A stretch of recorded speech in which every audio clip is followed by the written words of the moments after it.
My humble respect to Guru Mahan, Guru Piran Sivasankaran, Guru Piranyo, fellow Jnanis. Today I'm going to continue with the science of meditation. And this is part three, which is actually about preparing the mind to, have a more intensive meditational practice or meditational sadhana. And we saw in the last satsang that most people who are just starting meditation find it very hard to concentrate. So here there are several preparatory steps that you need to take to ensure that the mind is calm and cool to be able to sit down for meditation. So in the last satsang, I spoke about how most people have a turbulent mindset, and especially if they have not trained their mind to, undertake meditation or focus. When they sit down for meditation, it becomes more and more harder for them to focus. All kinds of thoughts come in. So, the turbulent mind, how do we transition towards a more peaceful mind? And there are about 10 steps that one needs to take to prepare for the meditation. As I said in my previous satsang, whenever we want to do anything in our lives, we need to prepare for it, whether we are going to preschool or primary school or secondary school or to university, the preparation is really important. The same thing, in our lives, we have to prepare for, getting a job, preparing for interviews, prepare daily for our jobs, our tasks that we're going to do. Similarly, when people are wanting to settle down or get married, there's a preparation that needs to take place to ensure compatibility. There's also, preparation when we are planning to have a family. So everything requires preparation, and so does meditation too. So most people straight go into meditation without preparing, and they find it very difficult, and after a while they give up. So here I spoke about the 10 steps of how to prepare the mind for meditation. And I spoke about in the last satsang on all the 10 things on, looking after the body, having good sleep, food, nutrition, having a positive mindset. And I'll spend some time on the mindset. Also, being more gentle, more caring, listening to inspirational people and music to, keep the mind calm and cool and not be perturbed by things, being in the orbit of inspirational personality. When you're, always among people who are positive, inspirational, you see, you also become that way. The same thing also that if you're among people who are very negative, and very, have a very destructive behavior, you see that oftentimes, we sometimes will imbibe those values. The other aspect of this preparation is that we need to have a place for ourselves for meditation. We have a place for where we eat our food in the home. We have a place for resting. We have a place to watch TV.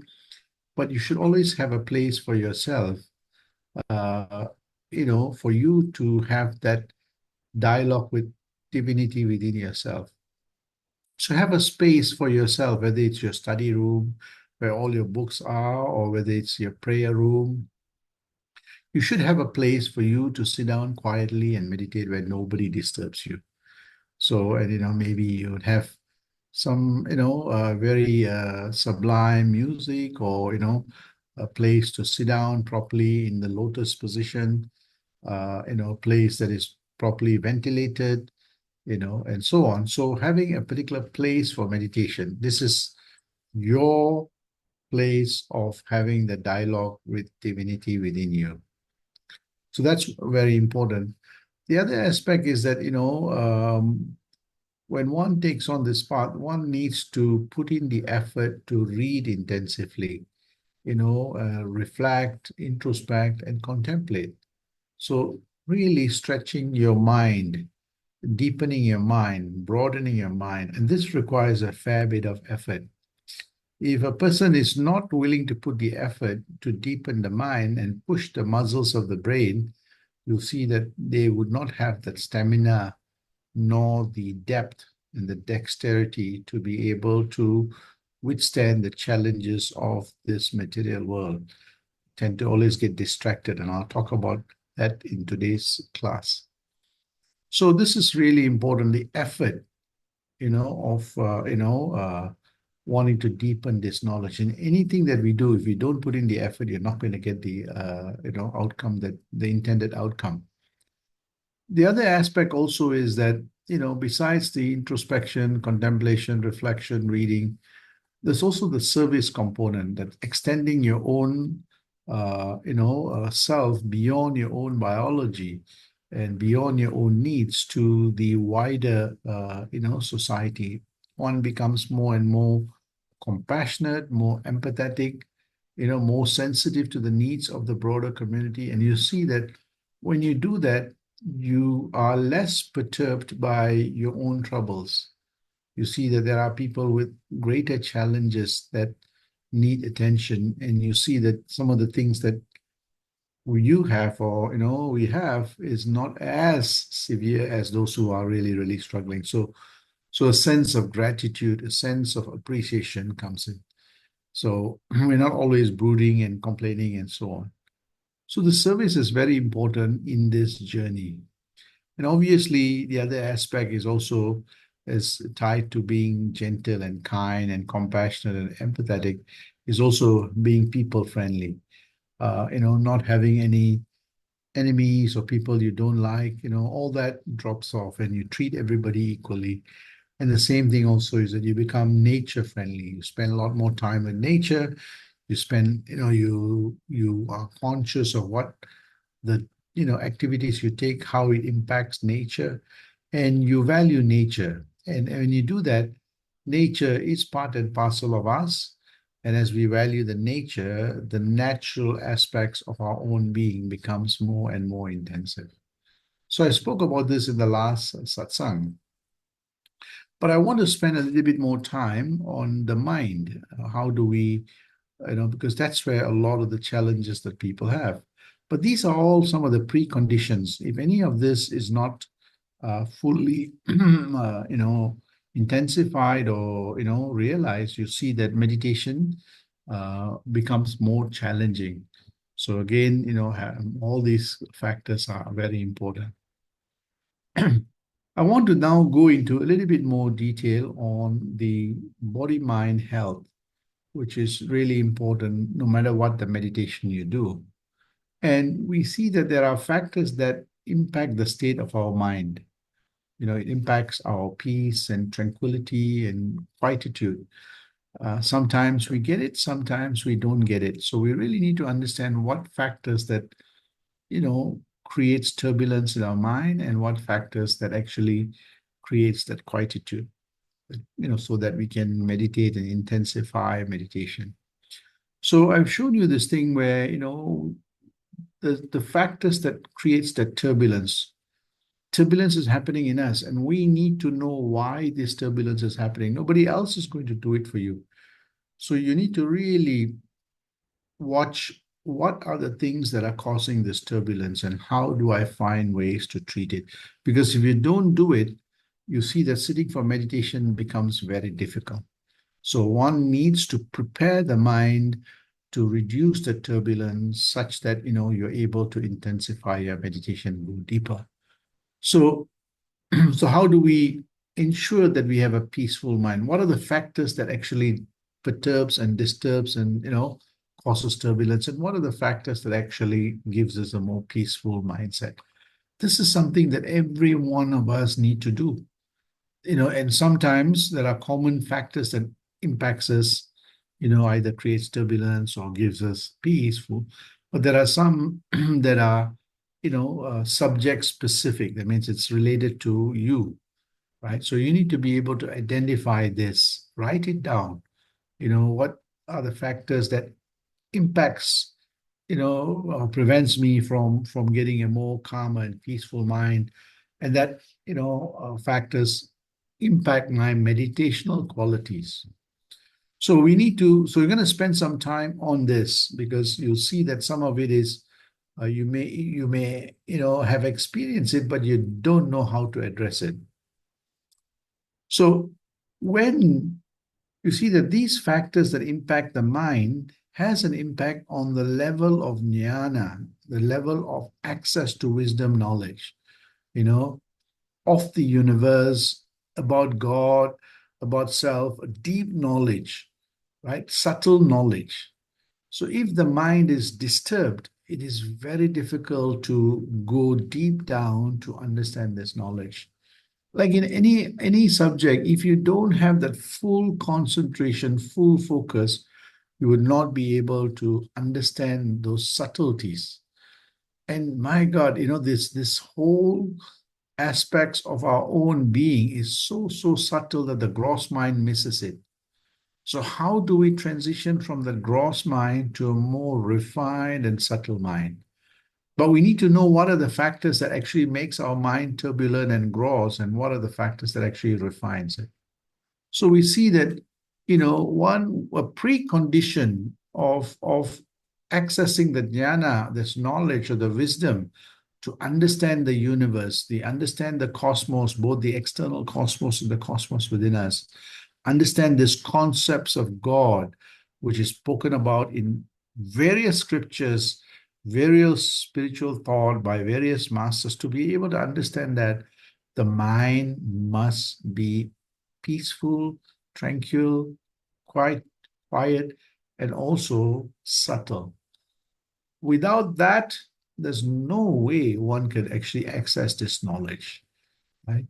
And this knowledge, this jnana yoga, which is spoken about in many scriptures, right? This is what Mahan also speaks about, that really understand. He said, Arivin, Arival, Arivin, Telive. You see, that gives you the clarity, the discipline of this practice, the discipline of calming the mind, the discipline of having a peaceful mind gives you clarity of thought. In the clarity of thought, he says, Jnaname unarvu. He says, you are able to acquire that jnana, that inner resonance of understanding the cosmos within and the cosmos externally. So you understand the universe very well. You understand this concept of God that human beings, developed it from their mind.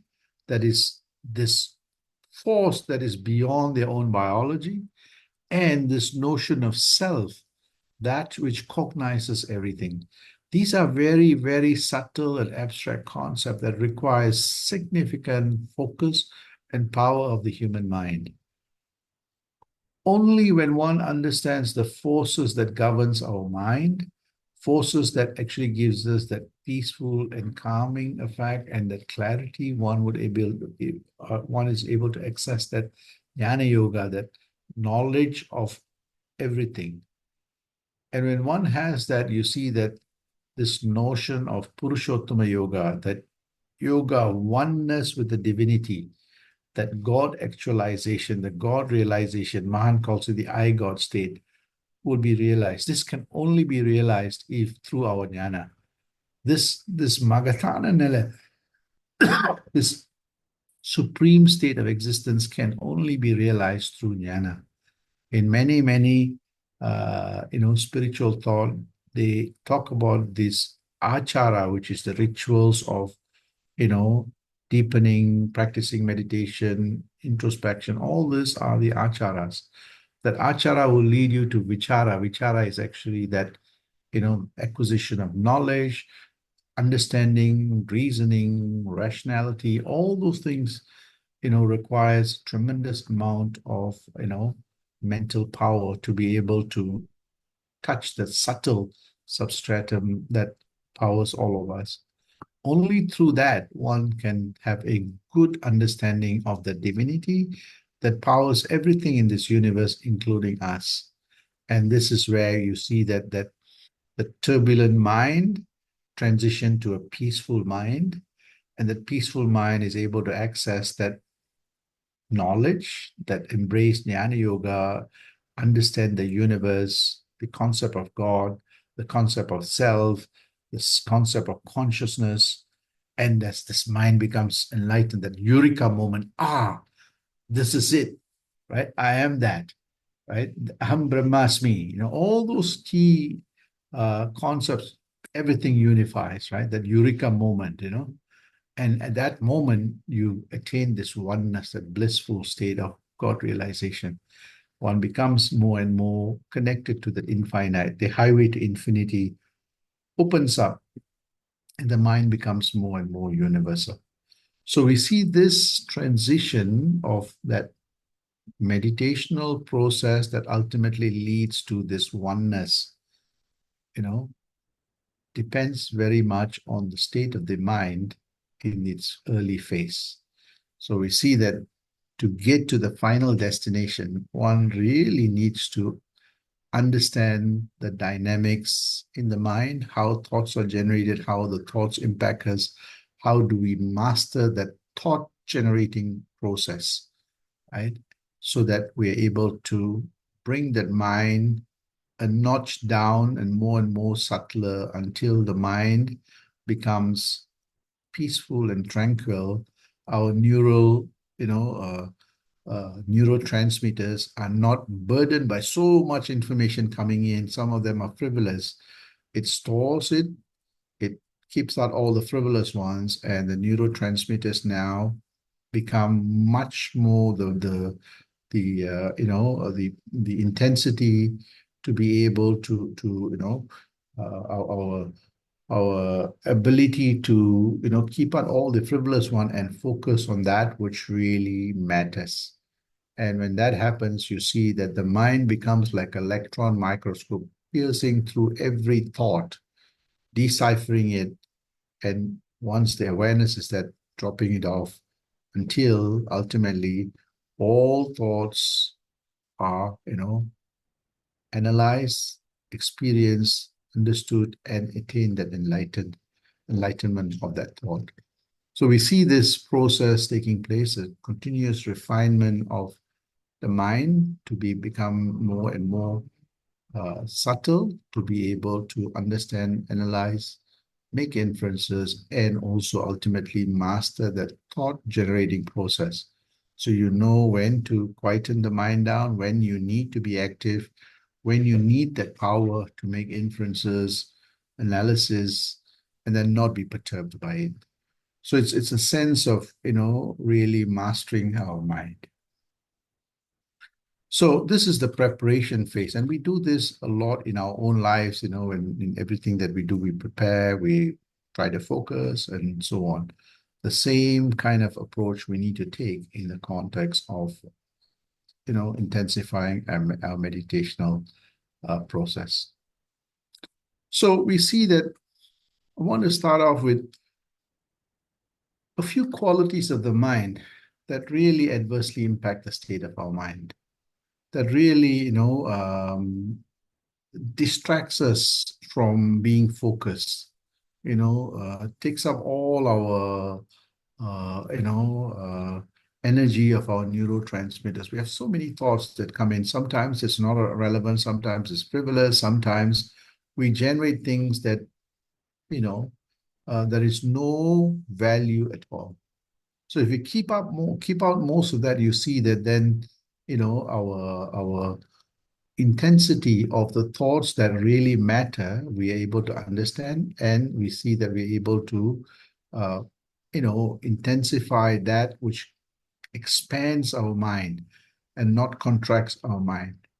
And you see in many scriptures, it's written that when these frivolous thoughts, when these qualities are present, our mind shrinks. There's a beautiful term that is used in Sanskrit called karpanya dosha. That means our mind shrinks and we're unable to, comprehend or, unable to analyze. So we are in a state of unillumined. So here, Mahan and the great saints and sages have written that the qualities of the mind that actually,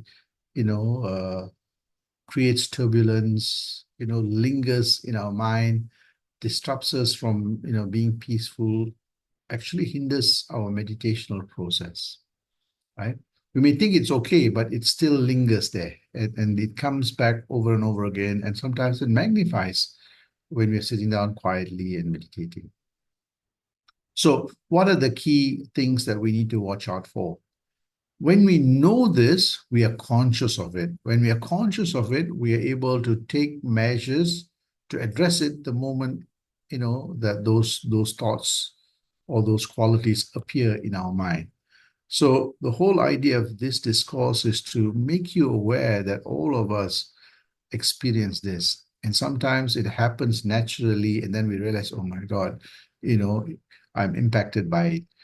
But the whole idea of jnana is actually to know that these thoughts are there. They sometimes disrupt us, they sometimes distract us. So before they come, how do we prevent it or mitigate it from impacting us? But we need to know what it is, right? So again, I'm going to go through this so that you write it down that, does this quality impact me? Right. So I want to touch on 18 qualities of the mind, but today I'll cover 6 qualities. I've written extensively, but I want to discuss this because this is where most early practitioners find it very, very difficult. So one of the things that the first qualities that impact all of us human beings, particularly is vanity. Oftentimes, we want people to accept us. We want admiration. We want, people to praise us and so on. And sometimes an ego starts emerging, right? So, and you see that, people look at the mirror regularly, look at themselves, try to portray who they are, sometimes excessive admiration of themselves and so on. So you see that there's so much focus on that appearance, the external appearance, or the material achievements.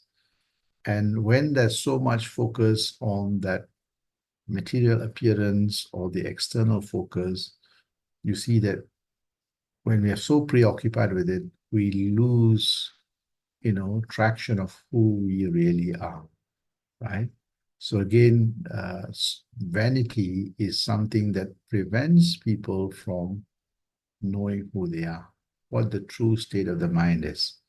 And you see that it is also tied to many things that are interrelated to other qualities that could make that mind shrunken.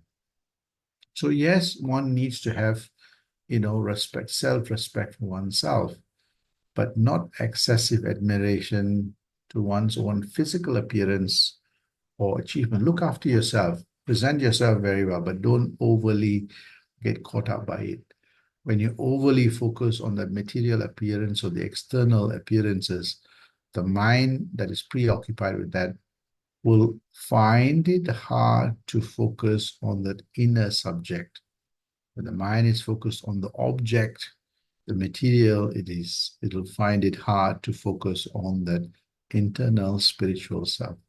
So meditation becomes very hard because you're always thinking about what would people say when you're meditating. Are people, so people tend to show off all those things that happens because it's more of a material experience that the mind is searching and craving, as opposed to a more quieter, simpler journey, inward journey that nobody sees you doing it. So this is something that we ought to look out for very carefully. Sometimes people praise us, oh, you're great, and we say, well, we take it with a kind of we thank them for that appreciation, but we don't get overly excited about it, right? So we accept it gracefully, but we don't get impacted by it. So this is something that we should always look after. There's a nice saying that says that the beauty comes from our inner personality. தமிழ்ல சொல்லுவோம் அகத்தின் அழகு முகத்திலே. Say the inner beauty radiates in our face, in our personality, and not that the external thing that gives us that radiation or the tejas, the glow. The glow comes from inside.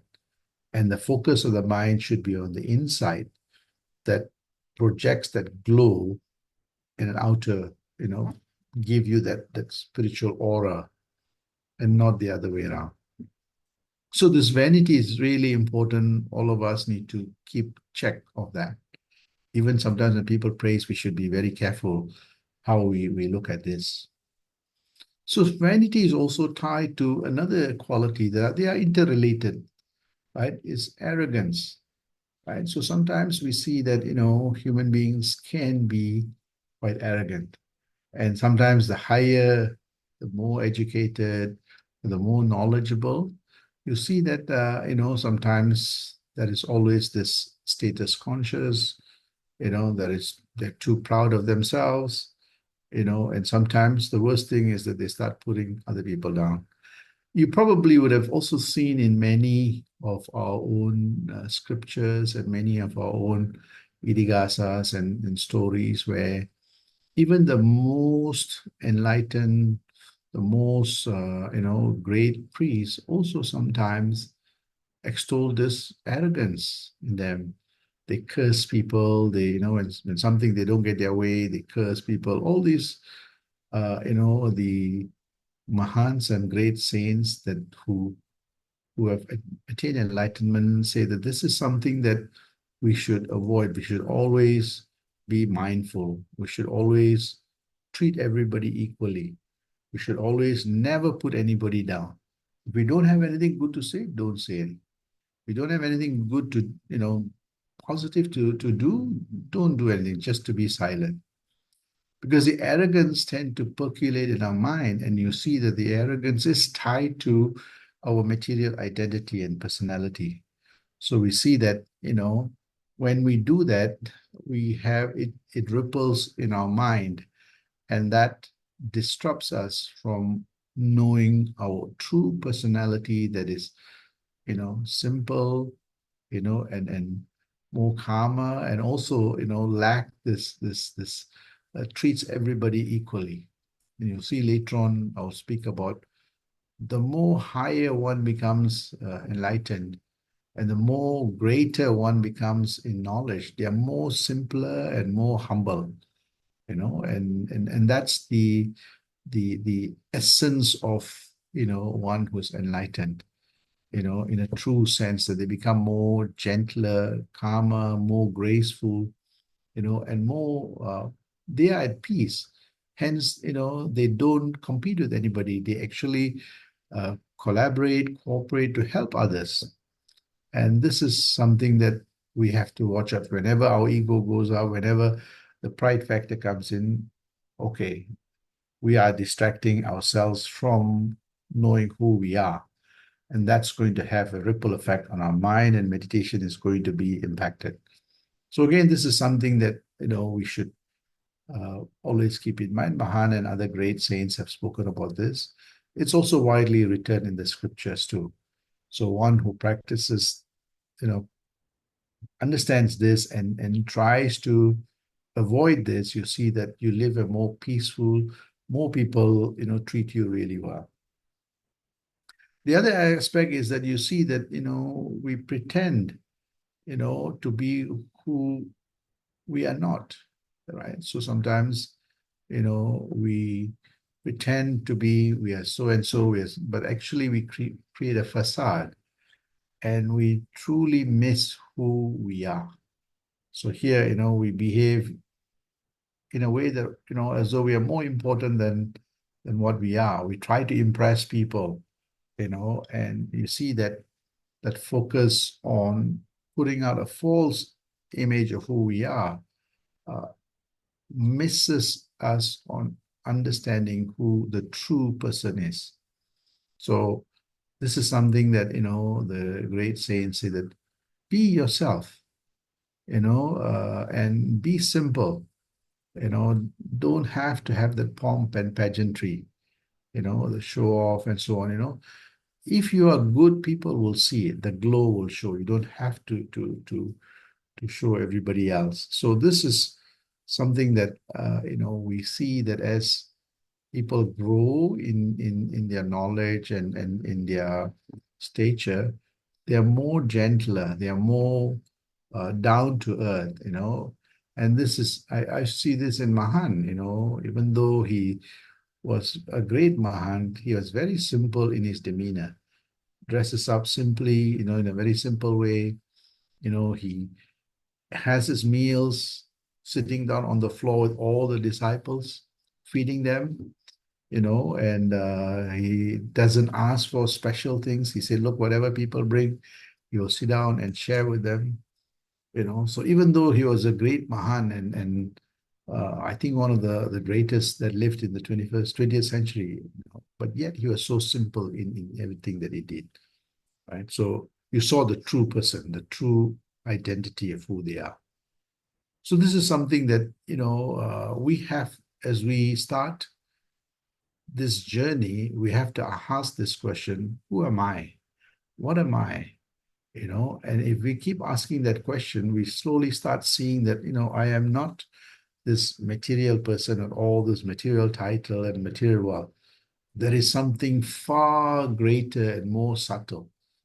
But if we focus so much on the material identity, this vanity, the arrogance, and pretending who we are, you know, from a material perspective, but we lose the reality of who we truly are, that subject, the divine subjective being that is devoid of this material, you know, personality.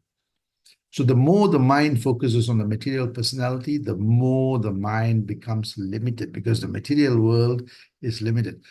One day everybody will praise you, everybody will say, great, you are fantastic. The next day they give you a hard time. But if the mind, so the mind goes through ups and downs. So meditation becomes very difficult. There are days that you have good days. Wow, fantastic, meditation is good. The days people give you a hard time, meditation is not so great. But if the mind is anchored on that spiritual being, no matter what the material world is, the mind is in a state of samatva, equanimity, right? So as long as the mind is in the surface of the material world, it has to ride the waves of the material world. But as it goes deeper and deeper to the depth of that ocean, touches the core of its spiritual being, the mind becomes more and more calm. So this whole pretending of this material identity can lead to that turbulence, as I spoke about earlier, and that makes it harder to meditate. So always ask this question, who am I? Am I this person that's been given the name and, you know, given all this title, or am I somebody else which is much more simpler, less complex? So this is something that, you know, you should introspect, contemplate, reflect, and slowly, slowly you see that, you know, you see what is real and what is not real. Either மெய்ப்பொருள், either மாயை பொருள். You know, what is permanent and what is impermanent, what is transitory and what is eternal. So you can see the difference. The mind starts calibrating back to that which is more permanent, more infinite, and you see the sense of, you know, the mind settles down to a steady state of peace and calm. The next quality that actually impacts the mind is anger. And this is something that most human beings have and find it very difficult to manage. So, you know, people get angry very fast, you know, and that causes ripples in their mind. And sometimes it lingers on forever, particularly if they're angry with somebody that they don't like for a long time or have animosity, you know, that continuously lingers. And that, you know, subliminally impacts, you know, our meditational practice because it continuously reverberates, even though you are not feeling it, it reverberates in you. So anger is a force that has got so much turbulence that it actually prevents us from meditating and attaining that sustainable, quietude of the mind. So again, this is something that one needs to manage. It is very harmful to oneself and also to others, especially in anger, we let out our words or actions it can cause a lot of turbulence. And because sometimes we do things without thinking, and then we regret because we hurt somebody or we, harm somebody, So, and anger also has got major health impact, right? So if you continuously getting angry, you see that your pressure goes up, your endocrinal system gets disrupted. So it's not good for the body either. So you see that, managing anger. So whenever, yes, as human beings, we get anger coming in. How do we manage anger? So this is where sometimes when you are angry with something, don't say anything, don't do anything. Best is to go and sit down quietly for a short moment for 10, 15 minutes. Reda calm down, cool down, take deep breaths, and you see that the anger dissipates. Then you go back and engage the world. So there are ways to manage anger. And if you do that, you see after a while, nothing, gets you angry. You say, so you laugh it as, okay, never mind, you know. So, and that's the ultimate way to address anger. Sometimes you just say, okay, let it go, never mind, let it go. We will pass this one. I'm not going to let this, disrupt my mind. Right. So, and I've given you the stories of Buddha, how, people were very angry with him. He came and scolded him, but Buddha was never perturbed by it. He kept telling them, never mind, if you're angry, lash out. At least I have, done a great service of bringing the venom out of you. Say, I don't have any venom to give you. I only have love and compassion and empathy for you. And you see that, ultimately the people who scolded him went back, thought about it, and came back and became his ardent disciples. So sometimes that calm and peace not only creates peace and tranquility in yourself, but also the people around you, and that in itself reinforces the peace and calm within yourself. So this is something that anger is another important force that we need to learn to manage. The other aspect is also, we see today in the world cruelty, death and harm to people. We are seeing a lot of wars, conflicts. We as a human beings are not managing conflicts really well, right? And sometimes the conflicts are, of course, between nations. This is something that is, major, disrupting people's life. But we also see that sometimes people have that cruel things, want to, not just harm, but they harm people through their thoughts and their words. And it's really unfortunate. Recently, we saw how one of the influencer in Malaysia committed suicide because of that cyberbullying. The people are very nasty and cruel, and so much so that the mental pressure was immense that, they have resorted to, very destructive behavior, including committing suicide. So we as a spiritual being, we've always got to be mindful of what we say to people. We've got to be very careful of how we react to things and how we behave, because sometimes we may not mean something and we say things and others may take it very, very differently. So that ahimsa is ahimsa in our thought, our words, and also in our action. So this is something that we see a lot, in this modern world of cyber world, where we see a lot of bullying, and many teenagers and many people are adversely impacted. So again, we have to be very mindful of this. Be kind and gentle, and you'll see later on I'll talk about those qualities, right? And the last thing I want to speak about is ignorance. You see, we as human beings, we know there are things that we know, and we learned it, we know about it. But there are things that we know we don't know. So, for example, we know that there are forces beyond our own understanding, right? We have something called the spirit. We have not seen it, but we experience it. We many a times we don't know what it is, right? But we know what the body is and so on. So we've learned it in our science classes and so on. But there are things that we know we don't know. So part of the spiritual journey is actually to know it. So we've got to put in some time to know. And if it's really important for us, then we really have to intensify that knowledge to know what we don't know.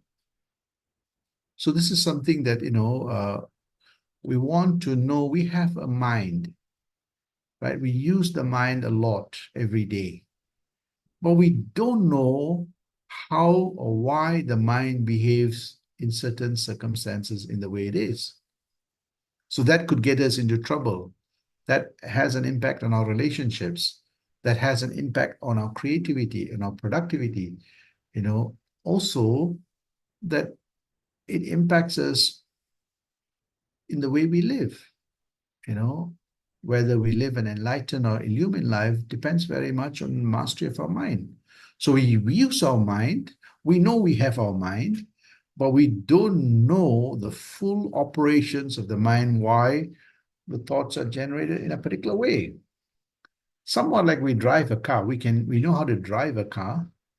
We probably know how to change the batteries, but we don't know how to fix the car because we are not an automobile engineer.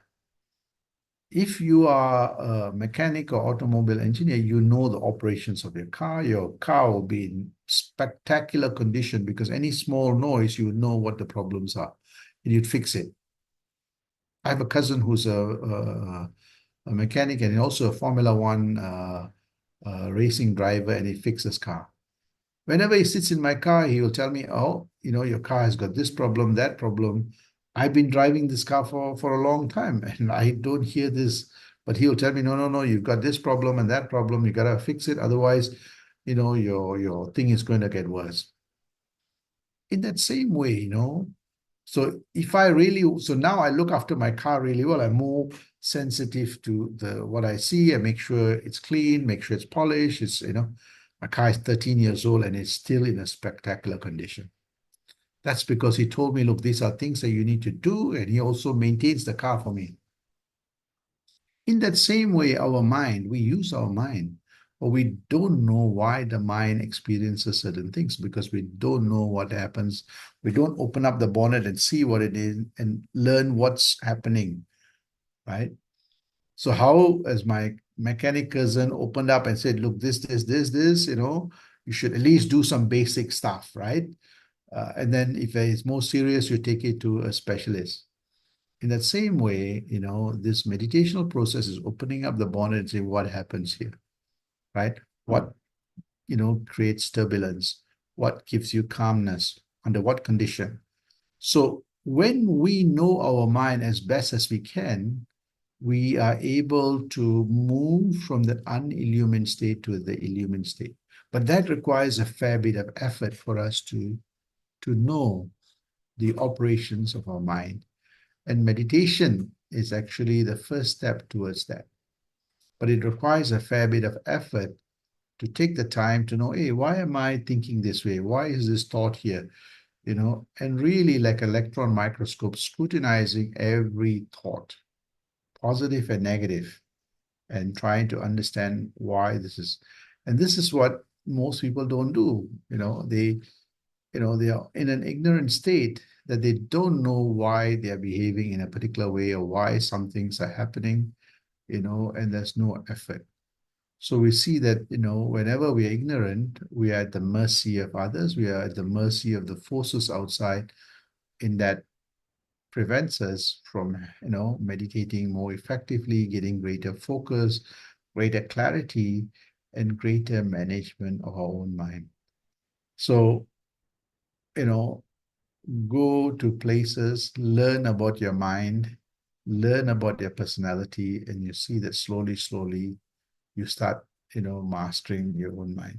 So here are 6 of the 18 qualities that prevents us from, getting a much more deeper understanding of our mind, and also helping us become more and more calmer, more peaceful, more illumined of the processes that are happening in the mind, and to be able to take the necessary mitigative strategies to prevent thoughts that creates turbulence in our mind. So here I covered on vanity, arrogance, pretending who we are not, anger, cruelty, not just physical cruelty, but cruelty of the mind.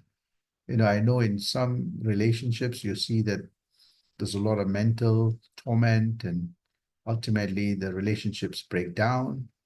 So again, this whole notion of ahimsa of the mind, the thoughts, the words, and the actions are really important. That creates the sublimity in our mind. And obviously, always continue to learn new things, chart new frontiers about our own self and the interactions that we have in this material world, so that we have a good understanding of the universe around us, the universe inside us, our mind, consciousness, and the concept of God. When all comes together, you see that the mind says, everything begins and ends with me. The epicenter of everything starts and ends with me. Hence, the search is not outside, the search is within us. And you see that in that confidence, your meditation improves, your meditation deepens, because it's less, you've thought about all the thoughts and they dissipate. It doesn't impact you. Your meditation will start getting into a sustainable trajectory where the moment you sit down, the mind becomes calm and cool.